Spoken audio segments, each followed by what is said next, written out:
Food doesn't grow here anymore. That's why they come. And they're not the first. They're not the first people trying to get to the United States of America because food doesn't grow here anymore. The Irish famine of the 19th century began the wave of millions of Irish citizens leaving their country headed for the United States because food didn't grow there anymore. There were people like Donald Trump in the United States then who didn't want the Irish to come, people who wanted them to stay in Ireland and starve to death, as over 1 million of them did. The British government, which controlled all of Ireland then, made the famine much worse by some of the actions the government took and did not take. And now the United States is making the situation worse for people in Guatemala, where so many want to leave because food doesn't grow here anymore. The Trump administration wants to cut back on the kind of international aid programs that could help farmers who are struggling against drought and climate change in Guatemala. The Trump administration is making a bad situation worse and then complaining about what happens when the situation gets worse, complaining about people who come to the United States because food doesn't grow here anymore. In today's New York Times, Nicholas Kristof has delivered invaluable reporting on why people leave Guatemala to try to come to the United States under the headline, "Food doesn't grow here anymore. That's why I would send my son north."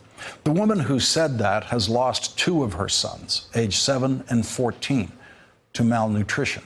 It's her other son, Juan, who's now 11, who she would send north to Mexico and then possibly the United States for his survival. She had to take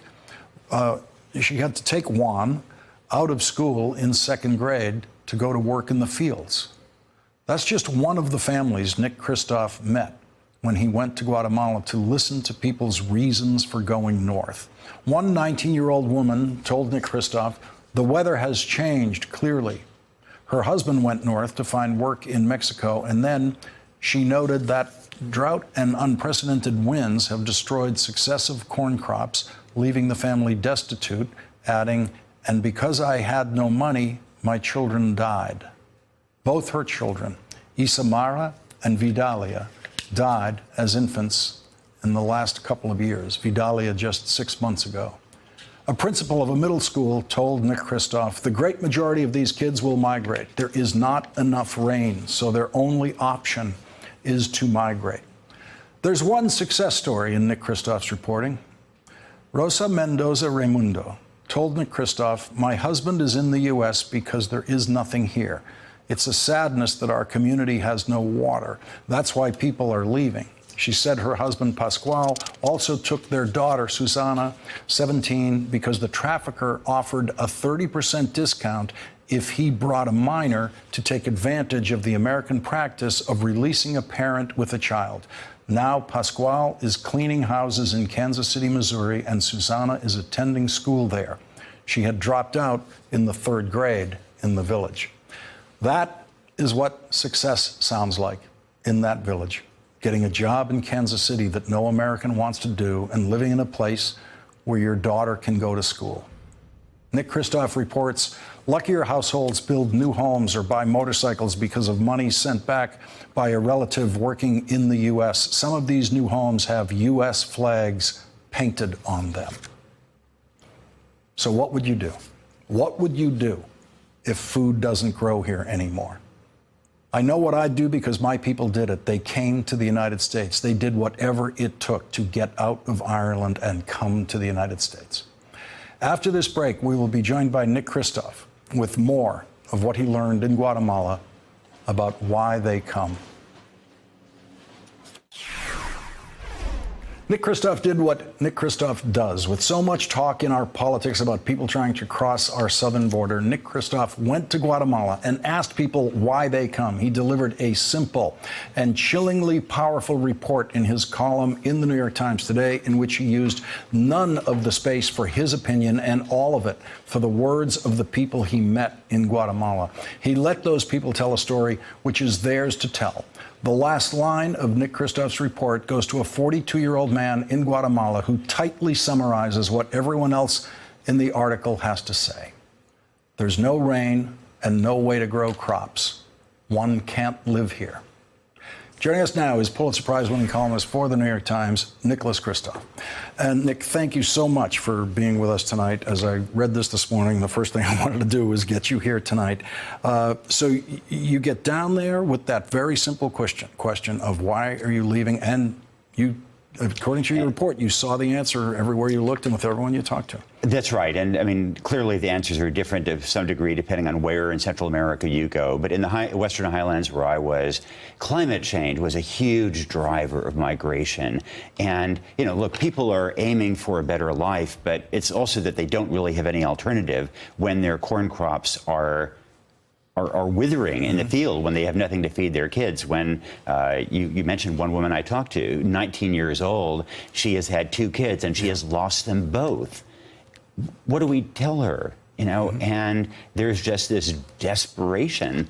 In some of these villages, 70% of the kids are stunted from malnutrition. And that means they're stunted physically, but they're also being stunted mentally. If you love your children, you want to try to provide some alternative for them. And in some cases, they take them elsewhere in Guatemala. In other cases, they take them to Mexico. And in some cases, they try to take them to America. And they know it's risky. You know, in one village I went to, 6 people had died recently trying to reach the United States. And that word comes back to them. They know. The feedback is there. They absolutely know. And so I think what President Trump maybe doesn't realize is that, yeah, he can put up a few more obstacles, make life a little bit more brutal for these people.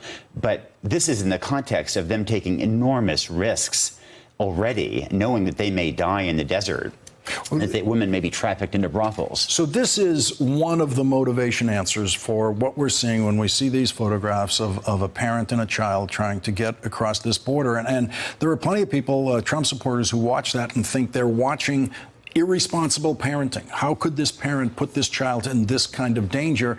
This tells the story of the danger they left. Look, there are so many loving parents who, precisely because they love their children, they're trying desperately to get them to the U.S. In the Western Highlands, it's climate change. In Honduras, it's gangs. If a gang comes after your 12-year-old daughter and the gang leader says he wants her to be your girlfriend, if you love your child, you will get her out of there to safety. And I've seen that over and over. And, you know, there are things we can do to mitigate this situation. I don't believe in completely open borders and letting everybody through. But one thing that would work is trying to improve governance in some of these countries. We actually made some real progress in El Salvador. In over 2 years, the number of people detained here dropped by half. Guatemala, on the other hand, is going in a downward spiral, and we're doing nothing to try to address that. We can also try to provide in these areas affected by climate change, our carbon emissions, of course. You know, we can try to provide drought-resistant seeds, aid programs, and they really do make a difference. Instead, we are cutting off that aid. And, you know, it's such a sad combination of policies that are both heartless and ineffective and counterproductive. Nick, if I were a Pulitzer Prize voter, I'd be voting for this column today. Thank you. Good to see you, Lawrence. Really appreciate it. Thank you. Thanks for checking out our YouTube channel. Subscribe by clicking on the button below for more from The Last Word and the rest of MSNBC.